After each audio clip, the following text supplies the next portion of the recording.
नमस्कार दोस्तों, आज तारीख 2 दिसंबर 2025, दिन मंगलवार। चलिए आज जानेंगे अब तक की 25 बड़ी खबरें। इससे पहले कि अगर आप चैनल पर नए हो तो चैनल को सब्सक्राइब और हाँ, दोस्तों के साथ शेयर जरूर करें और कमेंट्स में अपना राज्य और जिला का नाम जरूर लिखें। इस महीने देश भर में 18 दिन बैंक बंद रहेंगे। दिसंबर में 4 रविवार, 2 शनिवार और क्रिसमस के अलावा 11 छुट्टियां हैं। दिसंबर में अलग अलग राज्यों में कुल 18 दिन बैंक बंद रहेंगे। आरबीआई कैलेंडर के अनुसार इस महीने 4 रविवार और दूसरे चौथे शनिवार के अलावा 12 दिन अलग अलग जगहों पर बैंकों में कामकाज नहीं होगा।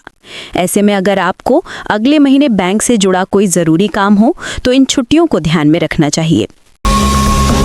नवंबर में यूपीआई से 26.32 लाख करोड़ का लेन देन, 2047 करोड़ ट्रांजैक्शन, सालाना आधार पर 32% की बढ़ोतरी।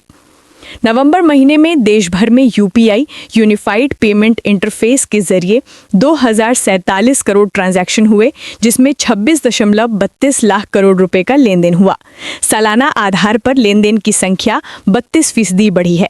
पिछले साल यानी नवंबर में 1548 करोड़ ट्रांजैक्शन हुए थे, वहीं ट्रांसफर की गई राशि में 22% का इजाफा हुआ है। नवंबर 2025 में रोजाना औसतन 68.2 करोड़ ट्रांजैक्शन हुए और 87,721 करोड़ रुपए ट्रांसफर किए गए। पान आधार लिंक करने की डेडलाइन इस महीने खत्म हो रही। लोन सस्ते हो सकते हैं। कमर्शियल सिलेंडर के दाम 10 रुपए घटे। 6 बदलाव। इस बार दिसंबर के महीने में 6 बड़े बदलाव हो रहे हैं। इसमें आधार पैन लिंकिंग डेडलाइन से लेकर तय तारीख के बाद भरे जाने वाले आईटीआर की आखिरी तारीख और एसबीआई एम कैश सर्विस बंद होना भी शामिल हैं। इसके अलावा ऑयल मार्केटिंग कंपनियों ने कमर्शियल गैस सिलेंडर के दाम 10 रुपये 50 पैसे तक घटा दिए हैं। वहीं आरबीआई अपने एमपीसी मीटिंग में ब्याज दर 0.25% घटाकर 5.25% कर सकती है। अब हर मोबाइल में होगा साइबर सिक्योरिटी ऐप। सरकार ने कंपनियों को 90 दिन की डेडलाइन दी। संचार साथी ऐप से 7 लाख फोन रिकवर हुए। अब हर नए स्मार्टफोन में साइबर सिक्योरिटी ऐप संचार साथी प्री इंस्टॉल यानी पहले से डाउनलोड मिलेगा। केंद्र सरकार ने स्मार्टफोन कंपनियों को आदेश दिया कि वे स्मार्टफोन में सरकारी साइबर सेफ्टी ऐप को पहले से इंस्टॉल करके बेचें। रॉयटर्स की रिपोर्ट के अनुसार आदेश में एप्पल, सैमसंग, वीवो, ओप्पो और शाओमी जैसी मोबाइल कंपनियों को 90 दिन का समय दिया गया है। इस ऐप को यूजर्स डिलीट या डिसेबल नहीं कर सकेंगे। पुराने फोन पर सॉफ्टवेयर अपडेट के जरिए ये ऐप इंस्टॉल किया जाएगा। सरकार ने माना देश भर के एयरपोर्ट्स पर साइबर अटैक हुए, विमानों को गलत सिग्नल मिले। इससे पिछले महीने दिल्ली में 800 फ्लाइट्स लेट हुई थी। दिल्ली के इंदिरा गांधी अंतर्राष्ट्रीय एयरपोर्ट आईजीआई के ऑटोमेटिक मैसेज स्विचिंग सिस्टम में 7 नवंबर को छेड़छाड़ की गई थी। केंद्रीय नागरिक उड्डयन मंत्री किंजरापुरु राम मोहन नायडू ने सोमवार को राज्यसभा में ये बात स्वीकारी। उन्होंने बताया कि इस वजह से प्लेन को गलत सिग्नल मिले थे। इसे जीपीएस स्पूफिंग कहा जाता है। 7 नवंबर को दिल्ली एयरपोर्ट पर फ्लाइट ऑपरेशन 12 घंटे से ज़्यादा प्रभावित रहा था। 800 से ज़्यादा डोमेस्टिक और इंटरनेशनल फ्लाइट्स देरी से उड़ी, जबकि 20 को रद्द करना पड़ा था। लोकसभा में वंदे मातरम पर 10 घंटे चर्चा संभव, पीएम भी हिस्सा ले सकते हैं। केंद्र बोला एसआईआर पर बहस के लिए तैयार, समय सीमा ना थोपे। संसद का शीतकालीन सत्र सोमवार से शुरू हो गया। दोनों सदनों में एसआईआर और वोट चोरी के आरोप के मुद्दे पर हंगामा हुआ। विपक्ष चर्चा के लिए अड़ा है। इस बीच संसदीय कार्य मंत्री किरेन रिजिजू ने राज्यसभा को बताया कि सरकार एसआईआर और चुनावी सुधारों पर चर्चा के लिए तैयार है। विपक्ष से अपील की वो इस पर कोई समय सीमा ना थोपें। मीडिया रिपोर्ट्स के मुताबिक वंदे मातरम के 150 साल पूरे होने पर सरकार सदन में वंदे मातरम पर 10 घंटे चर्चा करा सकती है।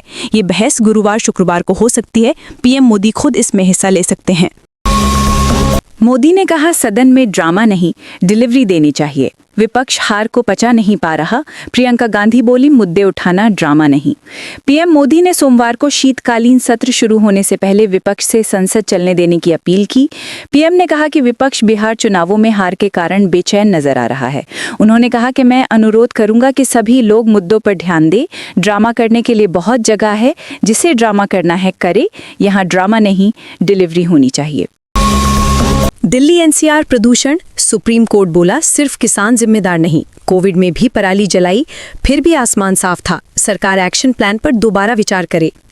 सुप्रीम कोर्ट ने सोमवार को दिल्ली एनसीआर में बढ़ रहे वायु प्रदूषण पर केंद्र सरकार और संबंधित एजेंसियों को फटकार लगाई। अदालत ने वायु प्रदूषण के लिए सिर्फ किसानों को जिम्मेदार ठहराने पर आपत्ति जताई। सुप्रीम कोर्ट ने एमसी मेहता की याचिका पर सुनवाई करते हुए कहा कि पराली जलाना नया नहीं है। 4-5 साल पहले कोविड और लॉकडाउन के दौरान भी पराली जलाई जा रही थी, फिर भी आसमान साफ और नीला दिखाई देता था। अब क्यों नहीं? Chief justice of India Suryakant और जस्टिस बागची की बेंच ने कहा कि पराली जलाने से जुड़ी बहस को राजनीतिक या अहंकार का मुद्दा नहीं बनना चाहिए। दिल्ली की जहरीली हवा के कई कारण हैं। साइक्लोन दितवाह कमजोर होकर गहरे दबाव में बदला। तमिलनाडु आंध्र प्रदेश में भारी बारिश का अलर्ट। पुडुचेरी में स्कूल बंद। श्रीलंका में 334 लोगों की मौत।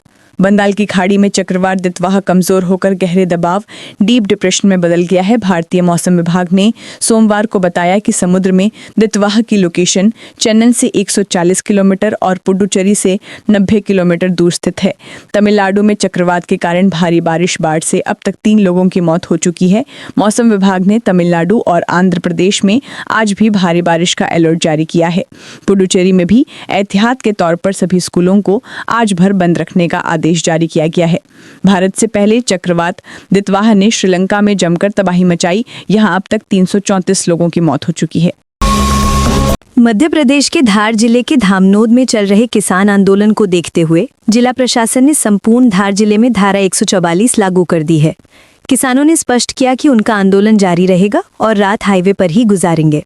मंगलवार सुबह से आंदोलन की नई रूपरेखा तैयार की जाएगी। किसानों की मांगे न्यूनतम समर्थन मूल्य, एमएसपी, कर्ज माफी और अन्य मुद्दों को लेकर हैं। धार, बड़वानी, खरगोन और खंडवा जिलों से करीब 5000 किसान नेशनल हाईवे 52 पर जुटे हैं। आंदोलन के दौरान कुछ किसान सड़क के बीचों बीच पेड़ रखकर बैठे हैं। पुलिस ने 400 अधिकारियों का बल तैनात किया है। इससे पहले किसानों की कलेक्टर प्रियंक मिश्रा से बैठक बेनतीजा रही, जिसके बाद किसानों ने आंदोलन को जारी रखने का फैसला लिया है।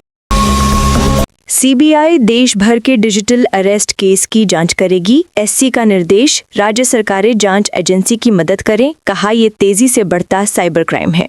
सुप्रीम कोर्ट ने central bureau of investigation CBI को देश भर से सामने आए डिजिटल अरेस्ट के मामलों की पैन इंडिया जांच की जिम्मेदारी सौंपी है। सोमवार को सुनवाई के दौरान एससी ने सभी राज्यों को डिजिटल अरेस्ट मामलों की जांच में सीबीआई की मदद करने के भी निर्देश दिए। सीजीआई सूर्यकांत की बेंच ने सुनवाई के दौरान कहा, डिजिटल अरेस्ट तेजी से बढ़ता साइबर क्राइम है। इसमें ठग खुद को पुलिस, कोर्ट या सरकारी एजेंसी का अधिकारी बताकर वीडियो ऑडियो कॉल के जरिए पीड़ितों, खासकर सीनियर सिटीजन को धमकाते हैं और उनसे पैसे वसूलते हैं। सीजीआई सूर्यकांत की बेंच ने रिजर्व बैंक ऑफ इंडिया को नोटिस जारी कर पूछा कि साइबर ठगी में उपयोग हो रहे बैंक खातों को तुरंत ट्रैक और फ्रीज करने के लिए एआई और मशीन लर्निंग तकनीक का उपयोग क्यों नहीं किया जा रहा। रुपया 89.79 तक गिरा। सबसे निचले स्तर पर विदेशी निवेशक लगातार पैसा निकाल रहे हैं। डॉलर की मजबूती से दबाव बढ़ा। रुपया 23 सितंबर को डॉलर के मुकाबले अब तक के सबसे निचले स्तर पर पहुंच गया है। कारोबार के दौरान रुपया 34 पैसे गिरकर 89.79 रुपए के स्तर पर आ गया था। ये 2 हफ्ते पहले के ऑल टाइम लो 89.66 को पार कर गया। 21 नवंबर को रुपया 98 पैसे गिरा था। घरेलू शेयर बाजारों में गिरावट और लगातार विदेशी फंड्स की निकासी ने रुपए पर दबाव बनाया है। सुबह रुपया 89.45 प्रति डॉलर के स्तर पर खुला था। वहीं शुक्रवार को डॉलर के मुकाबले रुपया 9 पैसे की गिरावट के साथ 89.45 पर बंद हुआ था। बंगाल में एसआईआर के विरोध में बीएलओ का प्रदर्शन। यूपी में असिस्टेंट बीएलओ की सोते सोते मौत। देश में अब तक 29 की जान गई। देश के 12 राज्यों और केंद्र शासित प्रदेशों में 28 अक्टूबर से स्पेशल इंटेंसिव रिवीजन की प्रक्रिया जारी है। इसके लिए बूथ लेवल अधिकारी नियुक्त किए गए हैं। कई राज्यों से बीएलओ की मौत की खबरें भी आ रही हैं। उत्तर प्रदेश के संभल में सोमवार को सहायक बीएलओ की सोते सोते मौत हो गई। इससे पहले 30 नवंबर को मुरादाबाद में एसआईआर काम में लगे टीचर ने सुसाइड कर लिया था। राज्य में अब तक 8 कर्मचारियों की जान जा चुकी है। 3 ने सुसाइड, 3 की हार्ट अटैक से और 1 की ब्रेन हैमरेज से मौत हुई थी। 7 राज्यों में अब तक 29 बीएलओ की मौत हो चुकी है। एसबीआई फ्रॉड अकाउंट मामले में अनिल अंबानी सुप्रीम कोर्ट पहुंचे। बॉम्बे हाईकोर्ट के आदेश के खिलाफ अपील की। 2,929 करोड़ रुपए की हेराफेरी का आरोप। रिलायंस ग्रुप के चेयरमैन अनिल अंबानी ने 2,929.05 करोड़ रुपए की हेराफेरी केस में बॉम्बे हाईकोर्ट के आदेश के खिलाफ सुप्रीम कोर्ट में याचिका दायर की है। दरअसल अनिल अंबानी ने बॉम्बे हाईकोर्ट में एसबीआई द्वारा रिलायंस कम्युनिकेशंस के खातों से फ्रॉड टैग हटाने की मांग की थी, लेकिन बॉम्बे हाईकोर्ट ने अनिल की अपील खारिज कर खातों को फ्रॉड घोषित करने के फैसले को बरकरार रखा था। अब इसी फैसले के खिलाफ अंबानी सुप्रीम कोर्ट पहुंचे हैं। हालांकि ये याचिका अभी सूचीबद्ध नहीं हुई है। हसीना को प्लॉट कब्जाने के मामले में 26 साल सजा, ब्रिटिश सांसद रहीं भांजी और छोटी बहन को भी जेल, तीनों दोषी फरार। बांग्लादेश में पूर्व पीएम शेख हसीना को जमीन कब्जाने के मामले में कुल 26 साल की सजा सुनाई जा चुकी है। ढाका की विशेष अदालत ने सोमवार को पूर्वांचल न्यू टाउन प्रोजेक्ट में प्लॉट आवंटन में गड़बड़ी मामले में 5 साल की सजा सुनाई। बांग्लादेश के एंटी करप्शन कमीशन एसीसी ने जनवरी में इस मामले में हसीना के खिलाफ 6 मामले दर्ज किए थे। ये चौथा मामला है जिसमें हसीना को सजा सुनाई गई है। इससे पहले शेख हसीना को 3 मामलों में 21 साल जेल की सजा सुनाई जा चुकी है। हसीना के अलावा उनकी छोटी बहन शेख रेहाना को 7 साल की सजा हुई। वहीं शेख हसीना की भांजी ब्रिटेन की सांसद रह चुकी ट्यूलिप रिजवाना सिद्दीक को 2 साल की कैद की सजा मिली है। नवंबर में 1,70,000 करोड़ रुपए का जीएसटी कलेक्शन अक्टूबर की तुलना में 26,000 करोड़ रुपए घटा।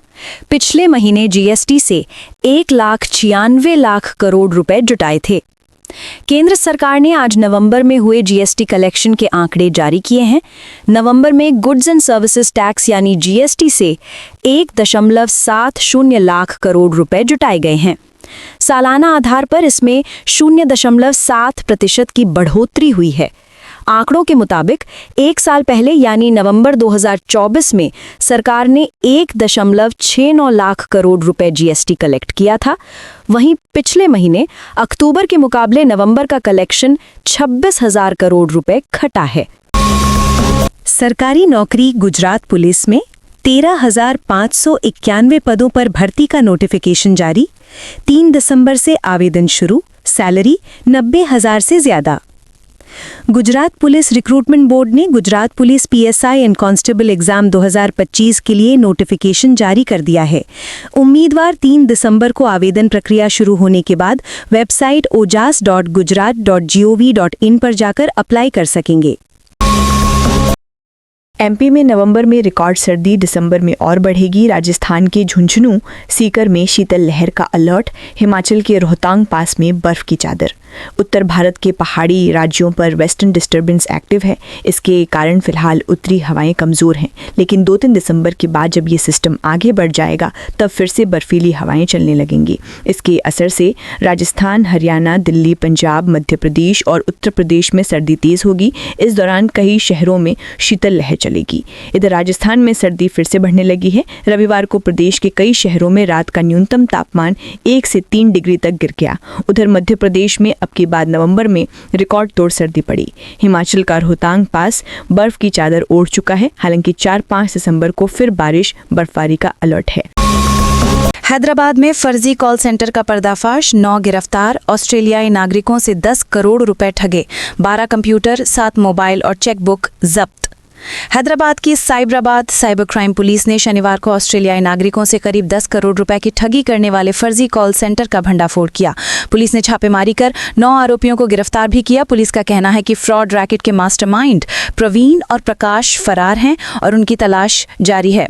डीसीपी ने बताया कि ये कॉल सेंटर माधुपुर की अयप्पा सोसाइटी में रिड्स आईटी सॉल्यूशन के नाम से चल रहा था। रांची में रोहित कोहली के नाम वर्ल्ड रिकॉर्ड, हिटमैन सबसे ज्यादा वनडे 6 लगाने वाले खिलाड़ी। विराट ने 52वां शतक लगाया, टॉप रिकॉर्ड्स। रांची वनडे में भारत ने साउथ अफ्रीका को 17 रन से हरा दिया। मुकाबले में भारत के 2 दिग्गज बैटर रोहित शर्मा और विराट कोहली ने वर्ल्ड रिकॉर्ड बनाया। रोहित सबसे ज्यादा वनडे 6 लगाने वाले खिलाड़ी बने, वहीं कोहली किसी एक फॉर्मेट में सबसे ज्यादा शतक लगाने वाले प्लेयर बन गए। इजराइल ने सुरंग में फंसे 40 हमास लड़ाकों को मारा। पिछले 9 महीनों से फंसे थे। इजराइल बाहर निकलने नहीं दे रहा। इजराइल ने दावा किया है कि उसने सुरंग में फंसे 40 हमास लड़ाकों को मार दिया है। ये लड़ाके गाजा के दक्षिणी शहर राफा की सुरंगों में मौजूद थे। इजरायली सेना ने रविवार रात बयान जारी कर बताया कि हथियारबंद लड़ाकों को खत्म करने के लिए राफा में मौजूद सुरंगों को नष्ट किया जा रहा है। पिछले हफ्ते सुरंगों के अंदर 40 से ज़्यादा लड़ाके मारे गए हैं। इजराइल इससे पहले भी राफा में कई लड़ाकों को मारने और गिरफ्तार करने का दावा कर चुका है। हालांकि हमास ने इन दावों पर कोई प्रतिक्रिया नहीं दी है। चंडीगढ़ में नहीं बनेगी हरियाणा की अलग विधानसभा, केंद्रीय गृह मंत्रालय ने प्रपोजल रद्द किया। सीएम सैनी को सलाह, मामला आगे ना बढ़ाएं। केंद्रीय गृह मंत्रालय एमएचए ने हरियाणा सरकार के चंडीगढ़ में नए विधानसभा भवन बनाने की मांग को खारिज कर दिया है। मंत्रालय ने हरियाणा के मुख्यमंत्री नायब सिंह सैनी को साफ सलाह दी है कि इस मामले में आप चंडीगढ़ प्रशासन से किसी तरह की आगे की कार्रवाई ना करें। केंद्र सरकार ने चंडीगढ़ को स्वतंत्र यूनियन टेरिटरी का ऐलान करने के लिए 131वें शोध बिल को वापस लेने के बाद पंजाब के लिए ये दूसरा बड़ा फैसला लिया है। 7 समंदर पार से आए लाखों फ्लेमिंगो पक्षी। गुजरात में कच्छ का रण हुआ गुलाबी। इस बार रिकॉर्ड 3 लाख पहुंच सकती है इनकी संख्या। गुजरात के कच्छ के रण में ठंड की दस्तक के साथ ही साइबेरिया, ईरान और यूरोप से विदेशी पक्षियों का आगमन शुरू हो गया है। ठंड की शुरुआत में ही यहाँ 1 लाख से अधिक फ्लेमिंगो का जमावड़ा हो चुका है। गुलाबी पंखों वाले फ्लेमिंगो की इस भीड़ से कच्छ का रण का नज़ारा भी गुलाबी हो गया है। पूर्वी कच्छ वन विभाग के मुख्य अधिकारी आयुष वर्मा ने बताया कि अभी तो इन विदेशी मेहमानों के आगमन का सिलसिला शुरू ही हुआ है। दिसंबर के अंत तक इनकी संख्या 3 लाख तक पहुंच सकती है, जो कि पूरे कच्छ का सबसे अनोखा नजारा होगा। मस्क बोले, मेरी पार्टनर दिल से आधी भारतीय, बेटे का नाम शेखर रखा। कहा 20 साल बाद काम हॉबी होगा, जरूरत नहीं। टेस्ला और स्पेसएक्स के सीईओ इलोन मस्क ने एक पॉडकास्ट में कहा कि उनकी पार्टनर जिवोन जिलिस दिल से आधी भारतीय हैं। उन्होंने अपने बेटे का नाम नोबेल विजेता वैज्ञानिक सुब्रमण्यम चंद्रशेखर के नाम पर शेखर रखा है। पूरा नाम सेल्डन शेखर लाइकुर्गस मस्क है। मस्क ने कहा कि अमेरिका को भारतीय टैलेंट से बहुत फायदा हुआ है। वहीं उन्होंने कहा कि 10-20 साल में एआई और रोबोटिक्स इतने डेवलप हो जाएंगे कि इंसानों के लिए काम करना ज़रूरी नहीं रह जाएगा। काम उनके लिए हॉबी की तरह होगा।